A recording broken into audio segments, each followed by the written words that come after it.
buhay mo. At sana kami magkakapatid, magkakasundo kami. Sana kung dito ako bagay, makakaano tayo, sundo-sundo tayo, wag mo mag-aaway. Yun ang ano ko kay Ma'am Kim, kay nanay natin. Maraming salamat po. Sana po, umababa ang buhay niya. Sana po lahat ng kapatid ko magkakasundo kami. Konting surprise lang po yun ang pinihiling ko. Ano rin pangalan namin. Dapat siya ang pinuno, dapat siya makinig sa amin lahat. Yun lang po. Salamat. Ma, happy birthday. Sana kumaba pa yung game mo, ma. Kailangan nakapala ang apo mo, kore tumagin ang apo mo. Kita mo.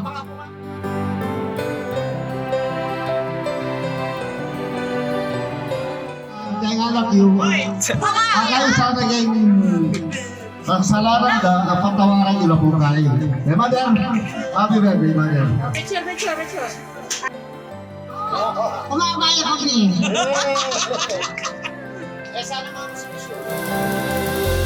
Sa nangyayari ko lang, mapamamangkin ko, kapatid, bayaw ipag, sana huwag niyang kusmisyon si Ma para humaba ang buhay. Kailangan magkaroon tayo ng kapatawaran sa mga kung ano yung mga kasalanan o nagawa yung ano, wala na yun. Dapat Si Tata. happy, di ba? Yan. Happy birthday, Ma.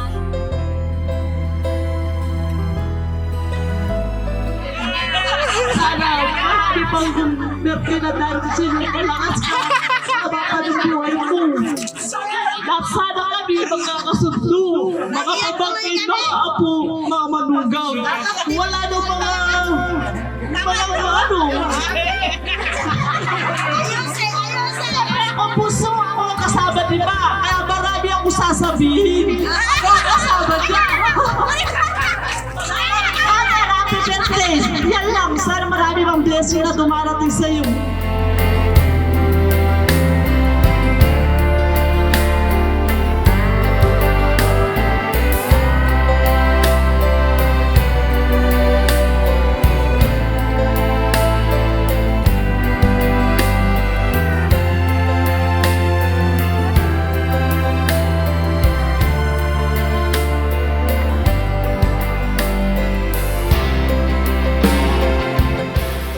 Sa akin at saka sa inyong magkakapatid. Huwag sa konting diferensya lang. Huwag kayong mag-away-away. Tinatawagan ko ang aking anak ng panganay. Sana, mga kapatid mo, konting diferensya lang ang mali niya sa'yo. Punta mo sa bahay nila, pag-usapan ninyo, hindi paniwala mo sa ibang tao, sa kanila. Mali ikaw ang sumuko, kaya yung mga kapatid mo parang magkakaibigan sa'yo lahat. Kaya malakas ako pag wala na ako, wala na. Bahala na kayo nun. Yan lang ang hinihingi ko sa inyo. Mga po kayo rin.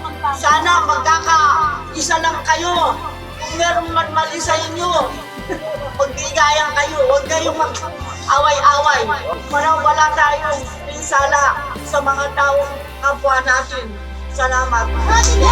Kung dumating na ang araw na ako na ang papanaw, ang dalangin ko sa Ama para sa aking maiiwan. Aral ng Diyos na dalisay ang palaging panghawakan.